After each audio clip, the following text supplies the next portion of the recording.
মানুহে আগদিনা চিনাকি হৈ পিছদিনাই পাহৰি যায়। তেনেস্থলত 100 বছৰ এজন মানুহক মনত ৰখাটো কম কথা নহয়। তেখেতে হৈছে মুক্তিযোদ্ধা, সাহিত্যিক, সমাজকৰ্মী, প্ৰাক্তন বিধায়ক মথুৰা ডেকা। তেখেতৰ ঘৰ কৰৰাত আৰু তেখেতৰ জন্ম জয়ন্তী আজি পালন কৰা হৈছে আৰু তালৈকে আমাক নিমন্ত্ৰণ জনাইছে। আমি গৈছোঁ।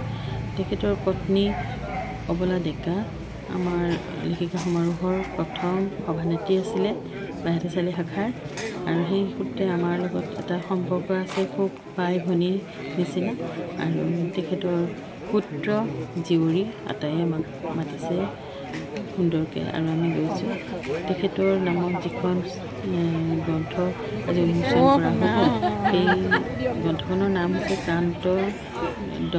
প্ৰান্তদৰ্শী, আৰু সেইখন উন্মোচন কৰিব বিশিষ্ট চিকিৎসক গায়ক অঞ্জন জ্যোতি চৌধুৰী। তেখেতকতো আমি জানোৱেই, তেখেতৰ যি হাস্য সেয়া সকলোৱে জানে আৰু সকলোৱে ভাল পায় তেখেতক, আৰু তেখেতৰ গানো গাব পাৰে সুন্দৰকৈ, ভূপেন হাজৰিকাৰ গানবোৰ। এই হৈছে মথুৰা ডেকা, আৰু আমি আহি পাই গ'লোহি। তাৰ আগে আগে নাম প্ৰসংগ হৈ গ'ল, আৰু এয়া সকলো বহিছে যদিও মানে মঞ্চত খালী আছে, আহি পাবহি। ৰাতিপুৱাৰ কাৰ্যসূচীবিলাক হৈ গৈছে, আৰু লীলাধৰ হাজৰিকাৰ সৈতে অঞ্জন জ্যোতি হাজৰিকাও আহি পাইছেহি, আৰু সভাখন পৰিচালনা কৰিব উমেশ ডেকা। আচলতে এই কৰৰা সাহিত্য সভা আৰু মথুৰা ডেকাৰ পৰিয়ালৰ সহযোগত আয়োজন কৰা হৈছে, আৰু এই সুন্দৰ হৈছে আয়োজন। আমি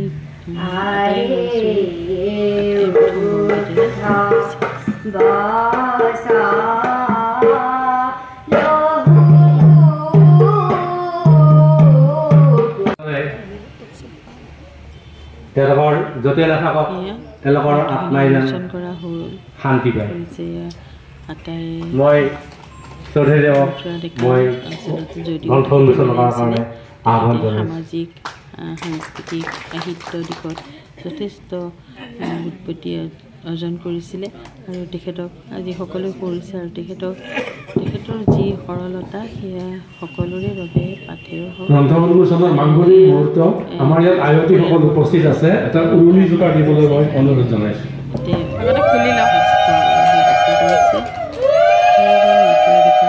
আমি সৰুতে চিনি পাইছিলোঁ, আমাৰ মাৰ সৈতে খুব মাৰ ভিডিঅ' আছিলতো, মাৰ লগত খুব ঘনিষ্ঠ আছিলে, একেলগে কাম কৰিছিলে দুয়োজনে, মাক বাইদেউ বুলিয়ে মাতিছিলে, আৰু সেইকাৰণে সেই সুবাদতে আমি তেতিয়াৰ পৰা আমি চিনি পাওঁ। এইখন গ্ৰন্থ উন্মোচন কৰা হৈ গ'ল।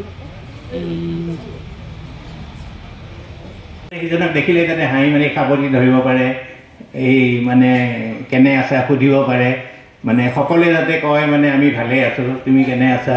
গতিকে এই এনেকুৱা এটা পৰিৱেশৰ তেওঁলোকে আশা কৰিছিল।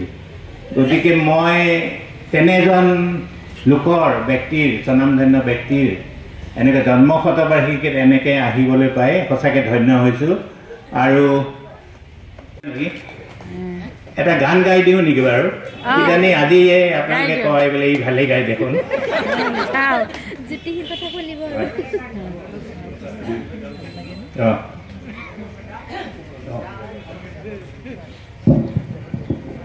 মই অকণমান সময় ডাক্তৰ চৌধুৰীক ৰখাইছোঁ। আমাৰ মাজত আন এগৰাকী আমাৰ নিৰ্দিষ্ট বক্তা উপস্থিত হৈছেহি। আপোনালোকে গম পালেই গৌতম শৰ্মা, আমাৰ অসমৰ কাৰ্যবাহী সম্পাদক।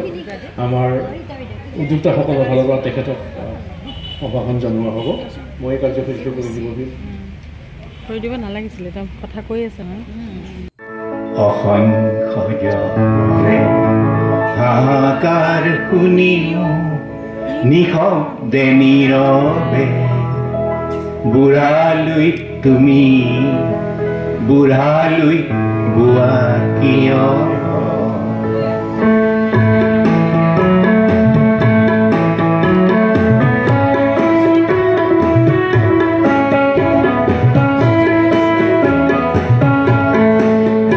বিস্তীৰ্ণ পাৰৰে অসংখ্য জনৰে হাহাকাৰ শুনি নিশব্দে নীৰৱে, বুঢ়ালৈ তুমি বুঢ়ালৈ বুঢ়ালৈ তুমি বুঢ়ালৈ বোৱা কিয়? বিস্তীৰ্ণ পাহাৰত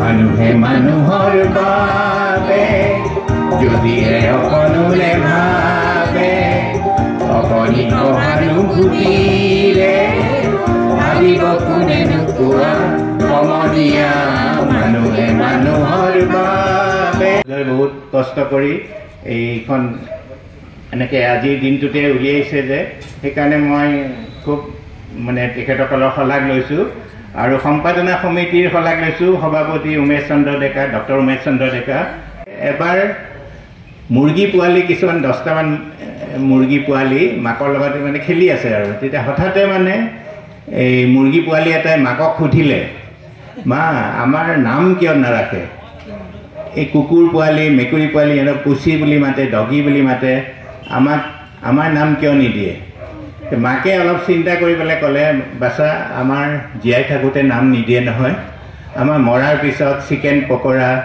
চিকেন মঞ্চুৰিয়ান চিকেন ফ্ৰাই এইবিলাক মানে আমাৰ মৰাৰ পিছতহে আমাক নাম দিয়ে গতিকে কিমান যোগাত্মক মাকে মানে সেইটো এনেই কৈ দিয়া নাই আমাক বেয়া পাই কাৰণে নাই দিয়া বুলি কিন্তু এই যোগাত্মকভাৱে কৈছে গতিকে আৰু এটা কথা মোক ক'ব দিছে সেইটো সীতাৰ পাতাল যাত্ৰা বুলি আমি এখন সৰুতে নাটক কৰিছিলোঁ তেতিয়া আমি ক্লাছ 6-7 আছিলোঁ মই নমিতা ভট্টাচাৰ্য সীতা হৈছিল বিখ্যাত গায়িকা মই হৈছিলোঁ ৰাম আমাৰ মানে নাটকখনত একেবাৰে শেষৰ দৃশ্যত সীতা পাতাললৈ যায় এনেকুৱা এখন কাঠৰ মঞ্চ কাঠৰ ষ্টেজত আমাক উঠাই দিছে আৰু মই ৰাম হৈ আছোঁ সীতাই বেছি কথা কৈ থাকে মই ৰাম যদি মানে বেছি কথা ক'ব নালাগে সীতাই মানে শেষত পাতাললৈ যোৱাৰ আগতে ফাট দিয়া বসুমতী পাতালে লুকাওঁ বুলি 3বাৰ কয় কৈ পেলাই আজিকালি সীতা পাতাল যোৱা দেখুওৱা বৰ সহজ আজিকালি কি কৰে সীতা একে ঠাইতে ৰৈ থাকে দূৰৰ পৰা এনেকৈ পোহৰবিলাক আহি থাকে আহি পেলাই এনেকুৱা পোহৰ মাৰি দিয়ে সীতা নোহোৱাৰ দৰে হৈ যায় দূৰৰ পৰা মানুহে দেখে সীতা পাতাল গ'ল কিন্তু আমাৰ দিনত আজিৰ পৰা 50 বছৰ আগতে সেইবিলাক নাছিল ক্লাছ 6 আছোঁ মই তেতিয়া আমাৰ কি কৰে এই পোহৰৰ কাৰুকাৰ্য নাই কাৰণে এই কাঠৰ মঞ্চখনত এটা গোলকৈ ফুটা কৰি থয় যাতে মানুহ এজন সোমাই যাব পাৰে তাৰ তলত আকৌ মানুহ এজন লুকাই থাকে আৰু লুকাই থকা মানুহজনে মানে যেতিয়া সীতা পৰে তেতিয়া ধৰি লয় দুখ নাপায় গতিকে আমাৰ ৰিহাৰ্চেল বৰ ধুনীয়াকৈ হ'ল আৰু যিদিনাখন আচলকৈ নাটকখন হ'ল সেইদিনাখন সীতা কান্দি কান্দি ইমান আৱেগিক হৈ গ'ল যে ক'ত ফুটাটো আছিল পাহৰি গ'ল তেওঁ চাৰিওফালে ঘূৰি আছে ঘূৰি য'তে ত'তে এনেকৈ মাৰি আছে ভৰিৰে 3বাৰ মাৰি দিব লাগে সেই ফুটাটোৰ ওচৰত গৈ তেতিয়া মানুহজনে শুনা পায় যে সীতা পাতাল যাব হৈছে খুলি দিয়ে কিন্তু সীতাই ফুটাটোকে বিচাৰি পোৱা নাই কাৰণে য'তে ত'তে মাৰি আছে তলৰ মানুহজনে শুনা পোৱা নাই খুলি দিব পৰা নাই মই ৰাম হৈ দূৰৰ পৰা ফুটাটো দেখা পাই আছোঁ গতিকে মই এটা বুদ্ধি কৰি আগুৱাই গ'লোঁ গৈ ফুটাটোৰ ওপৰত এনেকৈ থিয় হৈ ল'লোঁ লৈ পেলাই সীতাৰ পিনে চকুটিত মাৰি দেখুৱালোঁ এইটুকুৰাহে আচল ঠাই এনেকৈ ভৰিৰে 3বাৰ মাৰি দিলোঁ মাৰাৰ লগে লগে তলৰ মানুহজনে গম নাপালে কোনে মাৰিলে সীতাই মাৰা বুলি খুলি দিলে মই ৰাম গৈ পাতাল পালোঁ এই অঞ্চলৰ তাৰপিছতে আমি গুচি আহিলোঁ কাৰণ বেলেগ এখন মিটিঙো আছে